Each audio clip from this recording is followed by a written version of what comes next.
আমাকে যে আসিফ কেমন আছো, হ্যালো, এই আর কিছু না। কোনো নির্বাচনে কিছু না, কোনো রকম আলোচনা হয়নি। শুধু উনি বের হয়ে যাও, আমি শোক বই সাইন করার পরে দেখা হলো আমাদের, উনি জিজ্ঞেস করলেন আমাকে আসিফ কেমন আছো, এই এতটুকু। এই আন্দোলন সংগ্রাম করলে তারা করবে, তুমি গান গাও। তো ম্যাডামের ওই নির্দেশটা আমি মানছি। এবং 2000 ফ্যাক্ট আমি বিএনপির কোনো পদে টদে নাই। বিএনপির সাংস্কৃতিক বলেন যে কোনো পর্যায়ে, আমার কোনো পর্যায়ে নেতা আমি না, কোনো পদ আমার নাই। আমি বিএনপির একজন সমর্থক, বেগম জিয়ার সাথে রাজনীতি করেছি। জিয়া পরিবারের একজন অনুরক্ত বলতে পারেন আমাকে, বিএনপির একজন সাধারণ সমর্থক বলতে পারেন।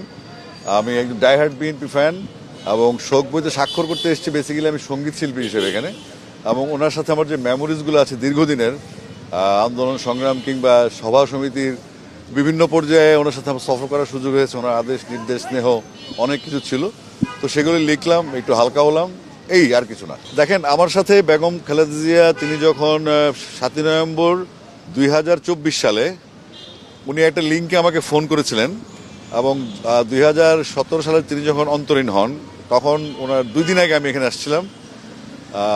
এখানে আসার পরে আমি ম্যাডামের সাথে তখন হাতে কোনো 2-1 জন লোক দেখা করেছে তখন।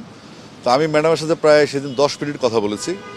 তো তিনি আমাকে বলেছে, আমি জিজ্ঞেস করলাম এখন এই অবস্থায় দেশে কি করব। উনি বললেন যে তোমার কাজ গান গাওয়া, পার্টির নেতারা অনেক ভালো ছিল, তারা অনেক ভালো অবস্থায় ছিল, আন্দোলন সংগ্রাম করলে তারা করবে, তুমি গান গাও।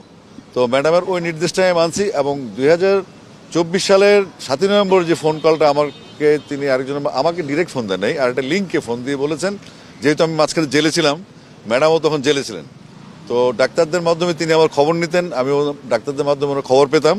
আমি ছিলাম কেরানীগঞ্জ, উনি ছিলেন বকশীবাজারে। তো তখন ম্যাডাম আমার খোঁজখবর নিতেন। তারপরে আর ম্যাডামের সাথে দেখা হয়নি, কিন্তু ওনার এই 7ই নভেম্বরে যে ফোনটা ছিল, ওনার 8 নভেম্বর যাওয়া হয়েছিল লন্ডনে, বাট উনি 21 নভেম্বর সশস্ত্র বাহিনী দিবস উপলক্ষে দেশে থেকে গেছেন। এবং তিনি বলেছেন আসিফ যেভাবে আছে সেভাবে থাকবে, সে তার কাজটা করবে, এবং সে যেভাবে সেভাবে থাকুক। এর বেশি এই নির্দেশটাই মেনে চলছে আসলে। তারপরে এখন আসছে নতুন প্রজন্মের রাজনীতি শুরু হয়েছে বিএনপিতে।